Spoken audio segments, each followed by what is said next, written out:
కానీ ప్రభుత్వం మీద ఒక భరోసాగా ఉన్నామండి. ఎందుకంటే సంవత్సరం లోపు మాకు ఇస్తున్న ఓపీఎస్ విధానాన్ని అమలు చేస్తారని ఒక నమ్మకంతోనే ఉన్నాం. కానీ ఈలోపు కేంద్రం కొత్తగా ఏప్రిల్ 1 స్కూల్స్ డే రోజు సందర్భంగా ఒక కానుక ఇస్తామని అంటా ఉంది. కానీ అది స్వీకరించడానికి ఏ ఒక్క ఉద్యోగి కూడా సిద్ధంగా లేరండి. తెలుసు 50% పెన్షన్ ఇస్తామంటున్నారు, కానీ దాని వెనుకున్నటువంటి చాలా లోపభూయిష్టమైన విధి విధానాలు ఉన్నాయి. అది ప్రతి ఉద్యోగి జీవితానికి భవిష్యత్తులో చీకటి కోణాలుగా మారే అవకాశం ఉంది. ఇది ప్రతి ఒక్కరికి ఉద్యోగికి అందరికీ తెలుస్తుంది.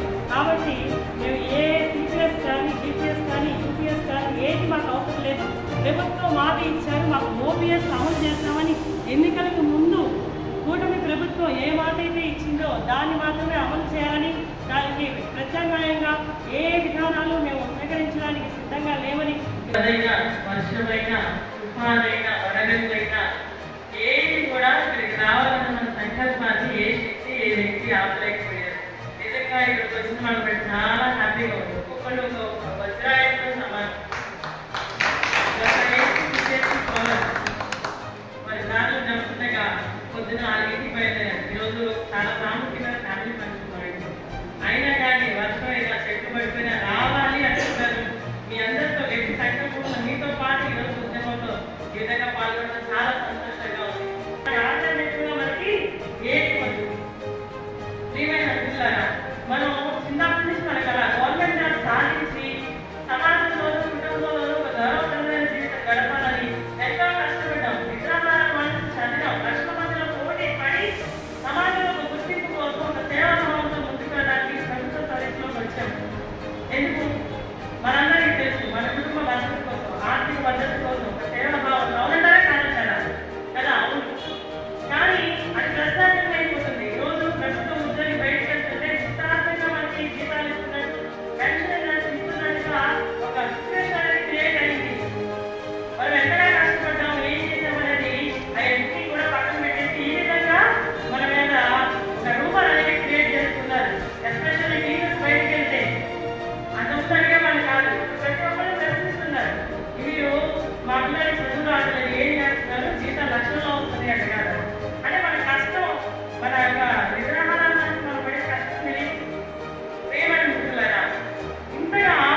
చేయాలి.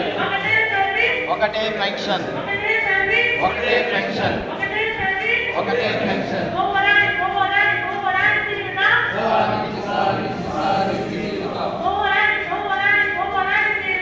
సాధించి సాధించి సాధించి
ఉద్యోగుల సంక్షేమం